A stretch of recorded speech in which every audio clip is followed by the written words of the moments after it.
Coming up on today's episode of Airborne-Unlimited, EAA chapter gives update on Vega restoration. Boeing and Alaska stare down $1 billion in lawsuit. Biden administration delays release of aviation fuel climate models.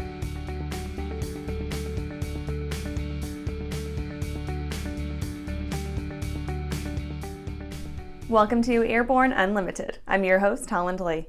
Let's get into today's stories.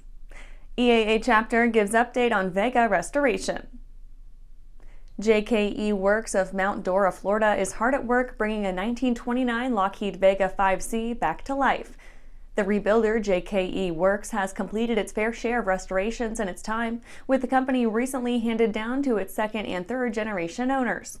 Jim Kimball started things off, restoring some mundane GA aircraft and good old classics like the Stearman, Travelair, and Beech Staggerwing. Today, Jim's son Kevin and his son Callan have taken up the mantle, keeping up the grind of bringing the old Vega back to life. Throughout much of its life, the 1929 aircraft had been sitting as a static exhibit at the Fantasy of Flight Museum in nearby Polk City. The team is doing it the hard way too, having to keep on pushing to complete the rebuild as a type-certificated aircraft.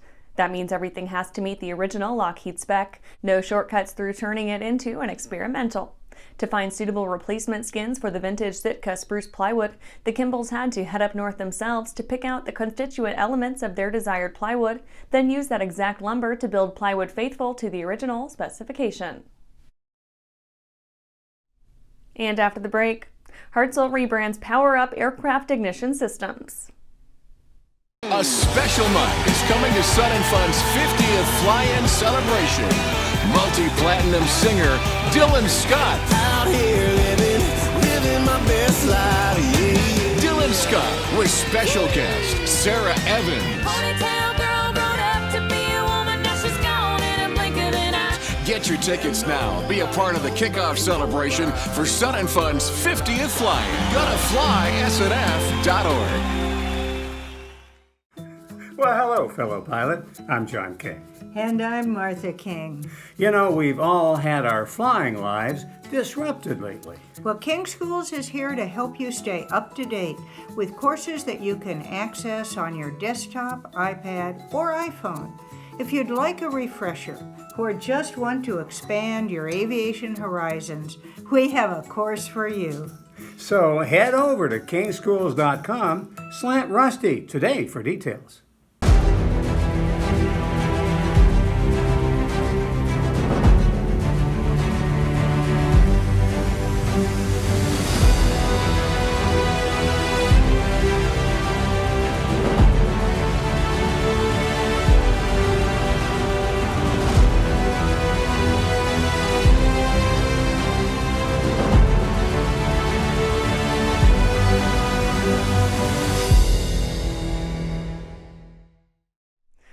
Welcome back.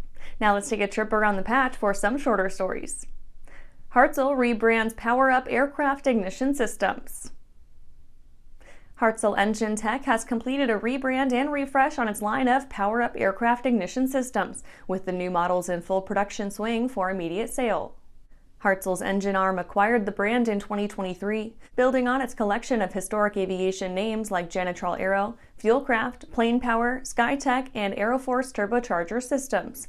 The POWERUP lineup includes FAA PMA-approved aircraft magnetos, ignition harnesses, slick, Bendix, and Continental replacement parts in magneto repair kits. JetBlue pilots continue the contract fight. JetBlue Airways pilots have announced they will continue the fight for a new collective bargaining agreement with the company, following news that the Spirit-JetBlue merger is off. The Airline Pilots Association will continue to represent them at the negotiating table by way of the negotiating committee, and the team has got its game face on to, quote, commence bargaining discussions for the pilot group's next contract within the coming months, end quote. American Airlines continues aircraft shopping spree with Airbus. American Airlines signed a firm order for 85 A321neo narrowbodies, bringing its total order for the type to 219 aircraft. The carrier took delivery of its first of the type in 2019 and has brought its total fleet of A321neos to 70 in all. The The carrier remains the world's largest operator of the family, including the older A321neo. It makes sense that they would keep on buying more of the same since the Airbus product just keeps refining its offerings. The newest mark of the A321 offers 20% fuel savings and 50% fuel reduction. USAF to graduate inaugural class of warrant officers. The first of the Air Force's new batch of warrant officers will be selected in the summer of 2024, with their class beginning in the near future. The change marks a return to form for the Air Force, which had gotten rid of the senior enlisted position in the late 50s. Today, they believe the time is right to bring it back, citing widespread needs for personnel with serious technical skills that can be had without the comprehensive schooling and oftentimes unrelated college education of an officer. Well, that's it for today's trip around the patch. Let's get back to the rest of the news. Boeing and Alaska stare down $1 billion in lawsuit. 3 of the passengers aboard Alaska Airlines Flight 1282 have filed suit against the carrier and Boeing, citing the usual host of psychological issues seen in such cases. This trio would carry a hefty price tag in punitive damages for the defendants, $1 billion in all. The plaintiff's attorney filed suit in Multnomah County, Oregon. 2 of those were located 2 rows back and possibly across the aisle behind the infamous shirt-sucked-off passenger. As these things often go, there's blood in the water, and everyone finds that the trauma of living after a possible brush with death is only alleviated through the application of millions of dollars. One of the plaintiffs plays up the difficulty in living with the aftermath of the depressurization and early return of Flight 1282, saying that his domicile remains painfully within the flight path of passing airliners above. His lawyer says that the plaintiffs are going to bat for the traveling public as a whole, punishing an apathetic and incompetent industry on our behalf, seeking a greater good. The $1 billion price tag is simply the most effective cudgel to teach them a lesson.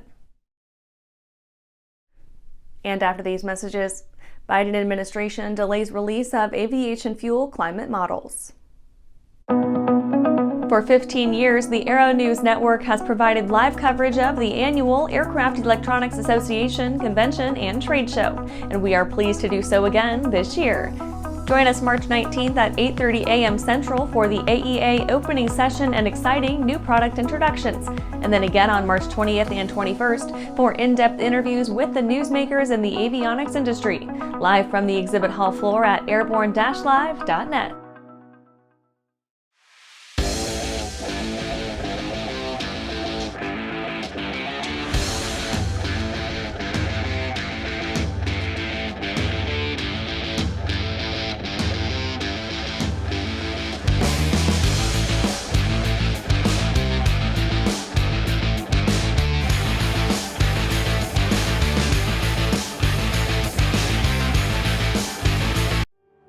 I grew up in an aviation family. My dad flew airplanes and flew air shows actually, so ever since I was 3 years old, the only thing I've ever wanted to do was be an air show pilot.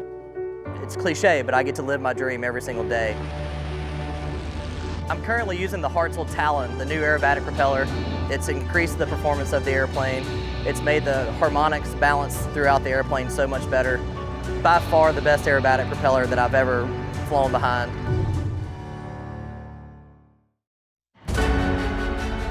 For over 30 years, the massive Sport Plane Resource Guide has provided expert, credible information, evaluations, and critical analysis of all that the sport aviation world has to offer.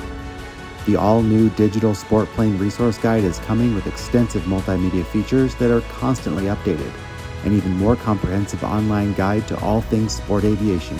Available soon. www.sportplane.com. Welcome back. Biden administration delays release of aviation fuel climate models. The Biden administration was set to unveil new modeling to gauge the effect of sustainable aviation fuels on the climate, citing disagreements among developers. The revised model is supposed to help gauge whether corn-based ethanol derivatives will be able to qualify for credits when used in SAF development. The admin had said the corn industry could use the Department of Energy's greenhouse gases, regulated emissions, and energy use and technologies model after suitable revisions to some of its internal modeling. Initially, the White House said that it would be published on March 1st, but now that's been pushed back a few weeks. Rumor has it that those involved with the modeling process can't find common ground regarding the actual impact of corn usage in SAF synthesis. Some believe that it should be weighted with a higher penalty, since carbon generation occurs during the harvesting phase. In any case, water cooler talk in D.C. says that ethanol in and of itself won't get a blanket acceptance for the SAF tax credit, which would require the industry to spend additional funding on greening up its operations via alternative fuels and energy sources throughout the growing and harvesting process. And that's our show for today. You can catch episodes of Airborne on YouTube, Roku, or Fire TV. Just search for Aero-News or Airborne, and don't forget to follow us on social media. Thanks for watching.